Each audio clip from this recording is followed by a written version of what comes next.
Hey, welcome back. So I started the assembly of the freshly restored 240Z shell.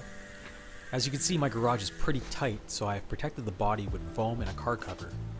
As mentioned in a previous video, the car came with these baskets which has all the original parts labeled in plastic bags. Most of these parts I have already refinished and rebagged while I was awaiting the shell to return from the body shop. First thing I need to do is retap all the fastener threads on the body to remove any paint that's gotten into these holes. This is to prevent bolts from binding up or possibly breaking from the resistance of the paint. I then add a slick of grease to each hole that's been retapped. So satisfying. It took some time to do, but I've completed all the fastener holes on the dash area and engine bay. Now you may hear a bit of a buzzing noise going on in the background. That's because I have a set of fuel injectors I'm servicing for a client's snowmobile. They're currently sitting in an ultrasonic bath.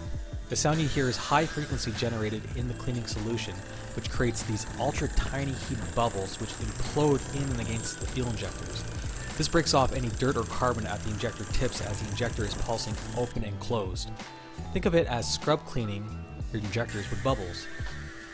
Once the cleaning is done, I retrieve the appropriate replacement basket filter and O-rings. The basket filter is removed with a specialty extraction tool.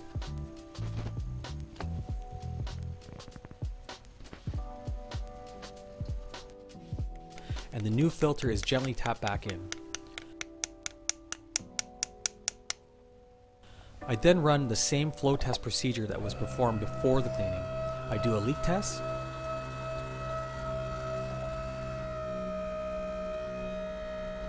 then a test to assure the injectors are spraying correctly.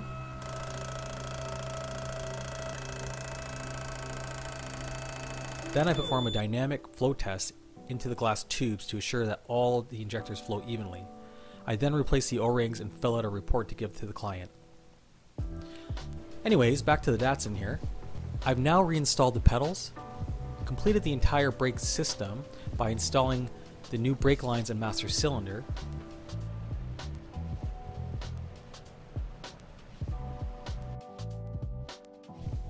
Going under the back of the car, you'll see the parking brake cables are hooked up. Now here's something I found interesting that I've never seen on a car before. This strap here is called a Differential Arrestor. The front of the diff sits on top of this subframe, and the purpose of this strap is to stop the diff from lifting and going through the floor if for whatever reason the mounts let go. Okay, so I'm at the stage right now where I'm about to put the dashboard back in, but this was really tricky because there's an order to doing things. You don't want to put the dash on only to find out there's stuff tucked up in there that had to be installed. I got this car completely gutted, so I didn't really know how it went back together. It was kind of hard to see in pictures on Google Images and whatnot to see what the right order was. Anyways, I'm going to tell you the order here. I talked about these fresh air vents, which get the airflow from the front air dam through the channel of the fender.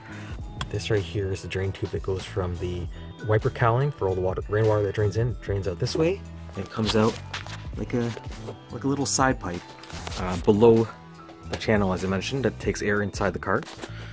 This got to go in first, so your back insulation, then this tube, the drain that goes to the side of the car, and then your fresh air tube, and then this mat, because it goes under the heater core. Then put your heater core in, run your pipes and everything. So that's what I could tell is the order, and then after that I'm going to put the dash on and put the blower motor on after. And from what I see is that the steering column has to be partially unbolted and lowered. Maybe not though, because the windshield on this is still out, so I might have enough room above it. Anyways, I hope that helps someone out. That was really troubling me for a few days trying to figure out what the right order is. There you have it, before putting in the dash. While assembling the Z, I referred to this Haynes manual, which was published in the 1970s, which was way more informative than I thought it would be. I've always been an internet searcher for answers. Oh, the internet. To me, Haynes manuals were just generic instructions showing you how to inspect your spark plugs and do body work. But I was way wrong. The details in this were actually very impressive and helped me out a lot. You'll see here details on how to rebuild the brakes master cylinder, how to route the brake lines depending on the year. Here's details on assembling the fender and headlight buckets. Now if we compare this factory repair manual, here looking at one from a Toyota 4Runner as an example, the details of the Haynes manual were actually very descriptive. So with that said, I have a new appreciation for Haynes manuals. I'd highly suggest you pick up a Haynes manual if you're rebuilding a classic car. In the next video, I pick up the 240Z engine from my dad and installed it into the Z. Please like and subscribe.